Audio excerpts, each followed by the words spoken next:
Hello and welcome back. Today it's a little different because I am here to promote this podcast that just premiered that I do. I actually host two podcasts. One is called Kindergeist and the new one is called The Final Girlfriend. The Final Girlfriend is a podcast that my friend Colin Buckingham and I created together to discuss horror romance films, at the same time analyzing the dating/relationship dynamics in the films. Now it's finally released. It's actually crazy because we recorded it 2 years ago, but Colin is SAG, the Screen Actors Guild. He wasn't able to release it because rules. It's on Spotify, it's on Apple Podcasts. I'll just link it below. I have a vlog that I did with Katrina, which I'll link below as well, where we talk about dating and the PhD. But I guess since we're on this topic, I can talk a little bit about dating and the PhD. I will gather some of these things where it may help someone who is dating somebody who's a PhD student. It is a different world. It's not easy, and people gotta know. The number one thing to know when you are dating someone who's doing a PhD is patience. The PhD is so life-consuming and extremely stressful. Anyone who hasn't done a PhD does not know how intense it is. How it's not just research, it's multiple other things like conferences, like teaching, writing articles and trying to get published and networking, etc. It's a lot. It's a whole lifestyle for real. We will not be as available. So be very patient and be very understanding. It is not for the faint of heart. If you're the type of person that needs a lot of attention, I will tell you now, good luck. So another thing is important dates might be missed. Let's say you wanted to do something for your birthday. Your birthday was on a Friday. But it just so happens your PhD partner has a supervision meeting that coming Monday. They have to submit like a draft of their chapter. It might be the case where they will have to work over the weekend, can't go out to celebrate with you. I know that can feel really hurtful, but as long as you kind of like communicate with them about like, let's say, okay, maybe you guys can celebrate that evening. You do have to move some dates, but there's some, like some accommodation, some compromise happening.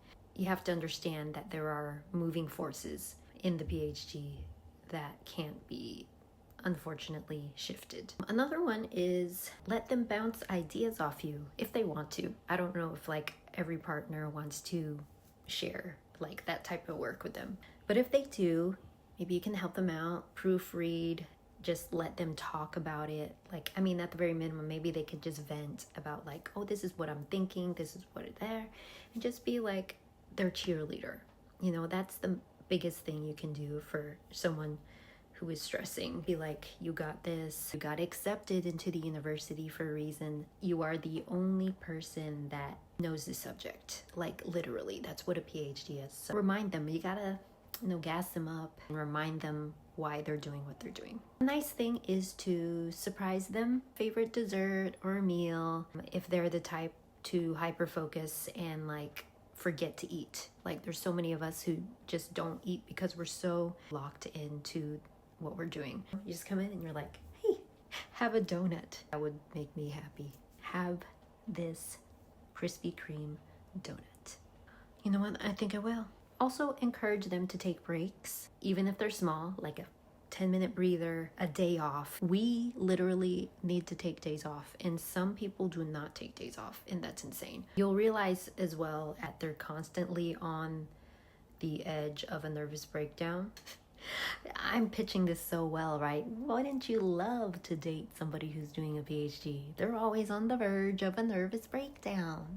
I know a lot of these recommendations are kind of like caretaking, which brings me to you as a non-academic, I'm assuming. Or even if you are an academic, let's say you're PhD dating. It is important that you express your needs too and not bottle them up, because most likely they're so focused on their thesis that they might miss like certain things that are upsetting you or that you miss. You know, you can't keep it to yourself. It's not good communication to take on your PhD lover's struggles completely. Definitely be a support, but communicate. Whatever the compromise is, if you guys care about each other, you're gonna make it work somehow, even if it's small. Even if you plan something for the future. If you guys like to travel, take a trip together, go to the cinema. Maybe the last thing I can think of is if you're a social media person, like send them memes or articles that remind you of them or their work. There's some really funny ones that are directed towards PhD students and academics, and there's a meme that's going around. PhD students show they care for each other by sending them articles or memes about their work. And a lot of my friends will do that as well, which is so sweet. Whenever there's something related to children's filmmaking or children and horror, which is my PhD, be like, oh, this might be helpful for you. Of course, I'm generally speaking, every person is different. I'm just saying from observation of my friends, also myself. I'm curious if anyone can offer suggestions as well. Feel free to leave it in the comments. What has been working for you? What hasn't been working? Yeah, I'm curious about that. A reminder to, if you want to, check out the podcast. If you're into horror movies and horror romance movies and you love hearing about dating and relationships, please follow the podcast. It's called The Final Girlfriend. I'll link it below. I promise we're fun. We're weird. When Colin and I are together, we're weird. I am done, and I hope I will see you next time. Please subscribe to this channel if you want to. I would really, really, really appreciate it. Toodaloo, and thank you.